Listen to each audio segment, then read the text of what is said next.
12 листопада 1918 року, на другий день після укладання перемир'я і припинення бойових дій на Західному фронті, депутати Австрійського рейхсрату прийняли закон, згідно з яким усі населені німцями території колишньої Австро-Угорщини приєднувалися до Німеччини.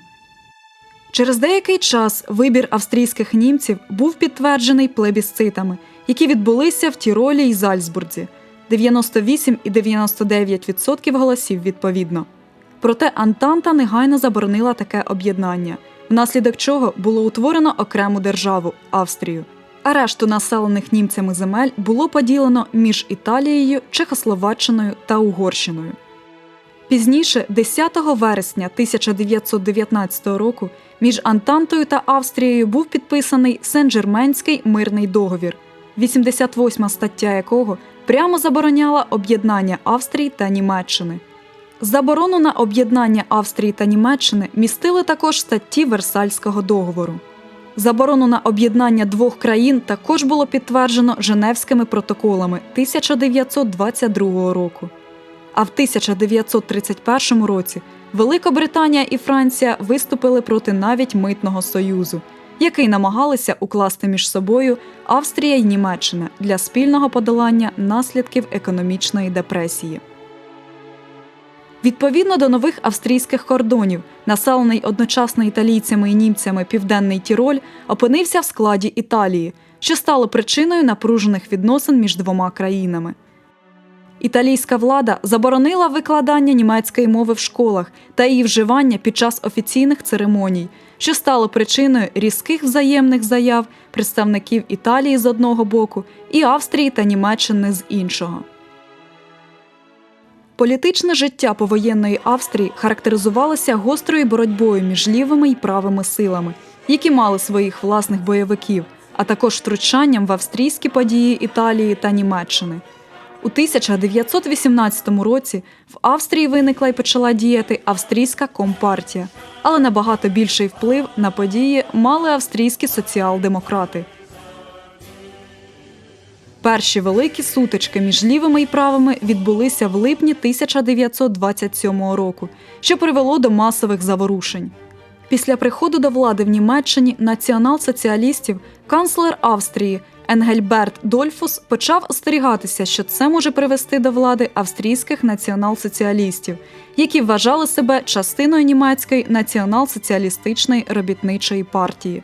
І тому в березні 1933 року, скориставшись парламентською кризою, Дольфус розпустив Ландтаг, запровадив надзвичайний стан, а потім протягом року заборонив компартію, діяльність націонал-соціалістів і тимчасово скасував вибори. У зовнішній політиці Дольфус орієнтувався на Італію, і в квітні 1933 року відбулася його зустріч із Муссоліні. У серпні 1933 року Муссоліні оголосив, що за необхідності Італія захистить незалежність Австрії силою зброї. У лютому 1934 року під час обшуку в осередку соціал-демократів у Лінці сталася сутичка між лівими активістами й поліцією. Цей конфлікт став причиною заворушень і безладів у кількох містах Австрії, а у Відні вони набули характеру бойових дій між військами, поліцією й бойовиками правих організацій з одного боку і бойовиками лівих організацій або «Шуцбунд» з іншого. Армія застосувала артилерію, і заколот було придушено. Австрійська влада почала масові арешти лівих активістів. Кількох із них було страчено, а решта лівих бойовиків та активістів, рятуючись від переслідувань, почали тікати за кордон. Разом з обох сторін у лютневих сутичках загинуло більше 1000 осіб. Але на цьому політична криза в Австрії не вичерпалася. Збройні виступи лівих спровокували виступ правих. 25 липня кілька десятків правих бойовиків вдарилися до федеральної канцелярії, поранили Дольфуса і почали вимагати від нього поступитися владою на користь юриста Рінтелена. Проте Дольфус категорично відмовився підписувати будь-які документи, в результаті чого був позбавлений медичної допомоги, сплив кров'ю і загинув. Побоюючись, що в австрійські події може втрутитися Німеччина, Муссоліні зосередив на австрійському кордоні кілька дивізій, що знову загострило італійсько-німецькі відносини. Перша зустріч Гітлера і Муссоліні з метою нормалізації взаємин між країнами відбулась в червні 1934 року у Венеції. Але Муссоліні відчував певну зверхність до нового німецького лідера, який поки що себе ніяк не проявив, і тому ця зустріч нічим не завершилася. Крига у відносинах між Італією і Німеччиною скресла, коли Гітлер і Муссоліні, незалежно один від одного, почали надавати допомогу бунтівному генералу Франко в Іспанії. У жовтні 1936 року в Берліні між обома країнами було підписано угоду, в якій сторони констатували спільність позицій щодо більшості зовнішньополітичних питань і визнавали уряд Франко єдиним законним урядом Іспанії. А у вересні 1937 року Муссоліні на запрошення Гітлера прибув до Німеччини. Візит тривав тиждень, був організований за найвищими стандартами і пройшов за повного порозуміння сторін.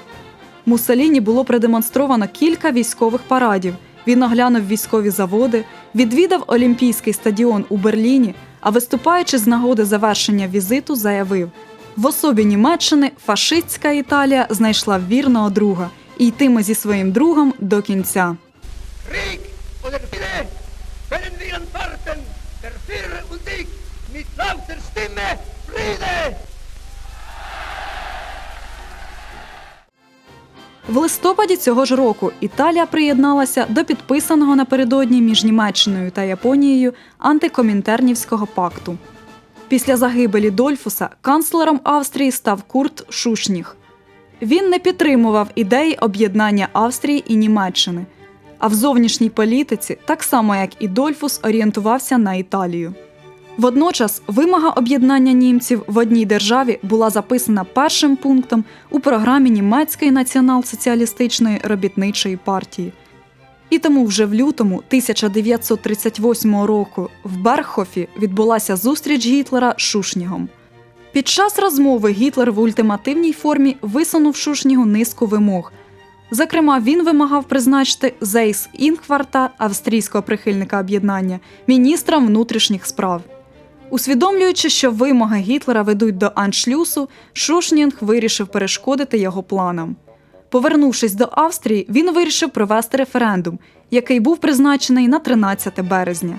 Під час референдуму австрійська влада могла вдатися до маніпуляцій і добитися будь-яких результатів. І щоб не допустити референдуму, Гітлер вирішив ввести до Австрії німецькі війська. Напередодні через дипломатичні канали Гітлер з'ясував, що ні Великобританія, ні Франція не мають намірів втручатися в події. Залишалося з'ясувати лише позицію Італії.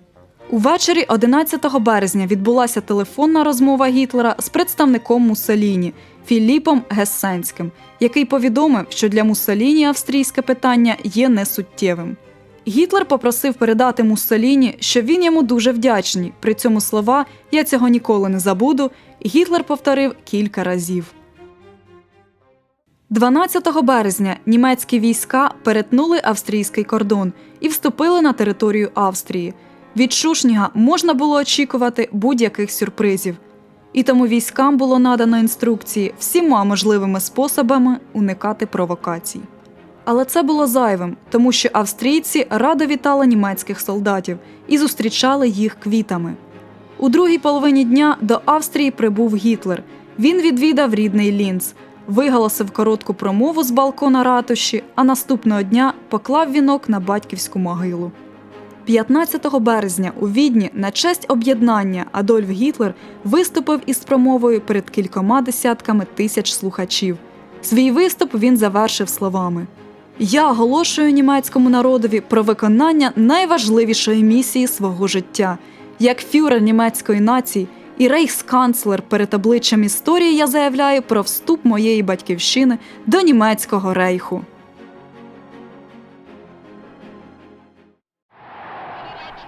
Des Reichs melde ich vor der deutschen Geschichte nunmehr den Eintritt meiner Heimat in das Deutsche Reich.